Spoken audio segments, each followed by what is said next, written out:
What's going on, everyone? Welcome back to the show. So we are in the 11th hour when it comes to this debt ceiling talk. Now, I want to take a look at this calendar and just show you guys where we are and the fact that we're at a point now where they have to extend this debate.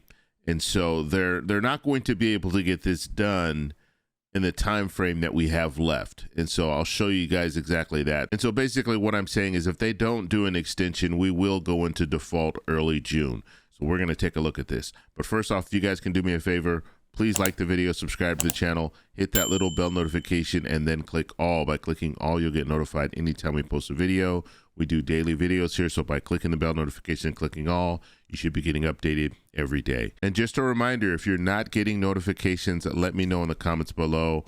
Also, please follow me on Twitter at the TEC Show Live. Okay, so let's take a look at this calendar.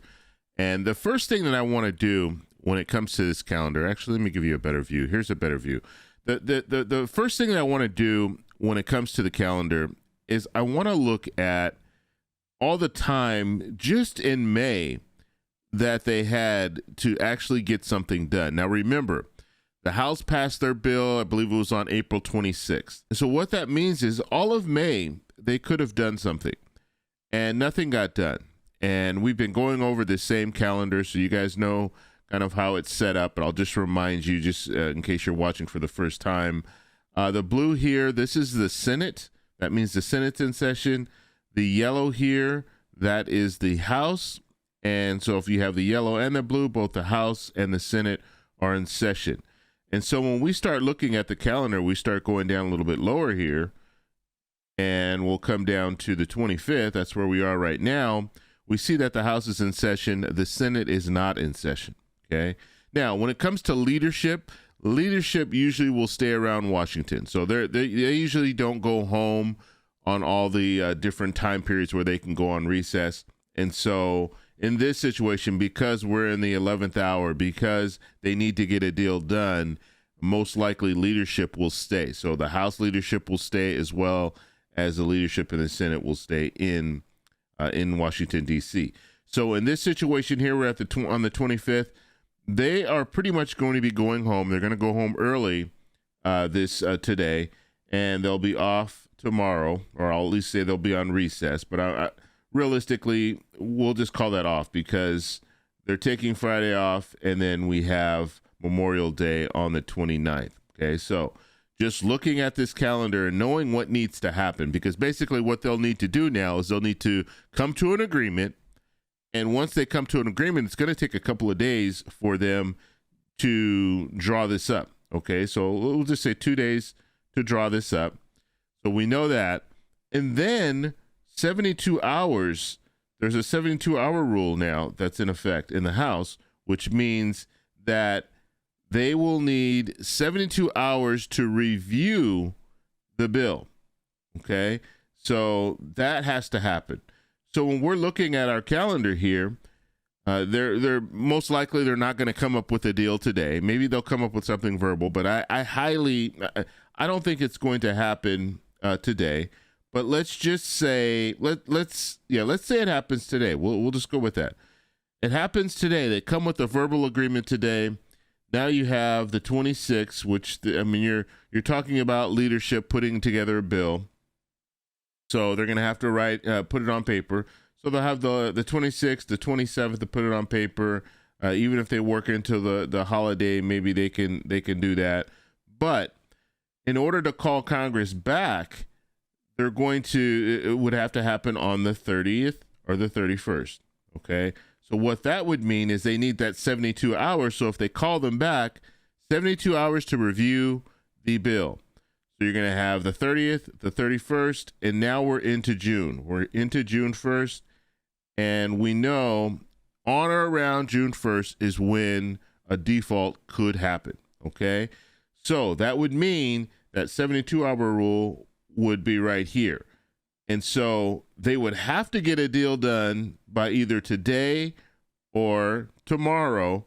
And when I say this, understand that they will be on recess. So you're not going to have everyone there. You'll just have the leadership there. So if they can come to some type of an agreement, verbal agreement, Then that starts the clock. They can go ahead, write up the bill, take them a couple of days. They'll work over the weekend. Actually, we missed a whole day here. So on the 28th here, they can work into the weekend and go ahead and write this bill up. Once they do that, then we'll be looking at a situation where they have that 72-hour rule. They'll return on the 30th, and that's the only way that they can do it. So we're talking about in the next couple of days, they need to start drafting this bill, basically, is what we're saying. And that's all to hit this deadline of June 1st. Now, on June 1st, the Treasury Department, they could still have money. And if they still have money to pay the bills, then there'll be no problem. And so we don't know exactly when that date is when they will completely run out of money.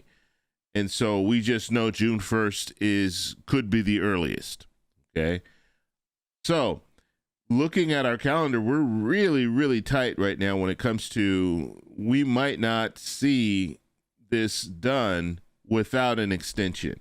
And so what I think they need to do, just for Wall Street, or just for the stock market, so the stock market won't go crazy on June 1st, or right even just before June 1st, is they need to do some type of an extension. Say that there's progress being made, but we need a little bit longer. So extend it out maybe a week, extend it out maybe 2 weeks. So pretty much just raise the debt ceiling temporarily so they can go ahead and finish this bill. And so they can raise the debt ceiling, let's say raise it another $60 billion or what have you. So a small enough amount just to get them through a week or two while they go ahead and move forward with this debt ceiling debate. Okay, so that's what they're going to need to do, and not because we might completely run out of money on June 1st, but just so our money, when it comes to the stock market, and understand when it comes to investments, it's not just the wealthy that will suffer. It's going to be you and me, because a lot of us have 401ks, we have pensions, we have these retirement plans, and these retirement plans are going to take a huge hit, and it will take a while before we get back to where we were.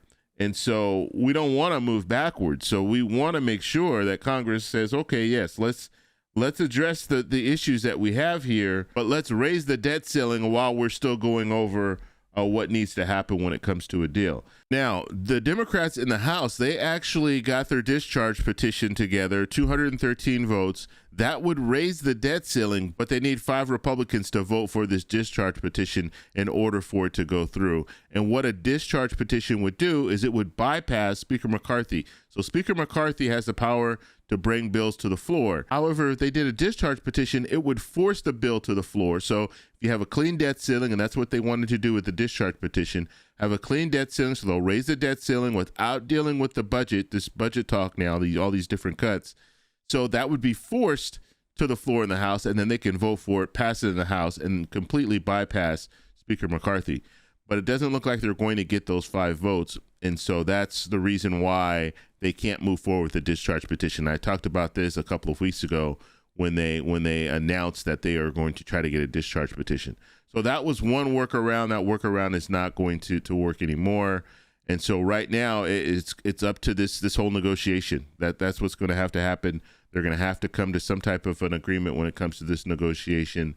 Now, Speaker McCarthy has said that we're not going into a default. He continues to say we're not going into default. However, if they can't come to an agreement, then we have no choice. The only other option would be to extend it out, which I think is probably what they're going to do, at least extend it out so they can still have a little bit of time to discuss this. Now, after this whole debt ceiling with the budget cuts, then they're going to be talking about the actual budget for 2024, and there are going to be even more cuts that will probably be on the table at that point. So this is not going to end with this whole debate here. This is going to move into September now, will be the next date where they're going to need to have a budget for 2024, and there'll be more cuts coming. And so when we're looking at the cuts now, we still don't know exactly what they want to cut. And when it comes to the agencies, when it comes to like the Social Security Administration, Veterans Affairs, and some of these different agencies, we don't know how much they want to cut from those agencies. We just know that they want to roll back the spending to 2022. And so that would automatically mean cuts because all those agencies received a little bit of a boost in 2023. So if you go back to 2022, then there are going to be cuts there, but we don't know exactly where they're going to be cut. So they've basically said spending levels. They haven't said that each department will go back to their spending levels of 2022. They're just saying overall spending levels. So we're just going to have to continue to follow the story. And I'll probably do another video later today just updating you on the situation and where we are when it comes to the debt ceiling and the budget talks and all that. If you guys have any questions, post them down below. If you like this video, please give me a thumbs up. Please subscribe for more, and I'll talk to you in the next one. Bye.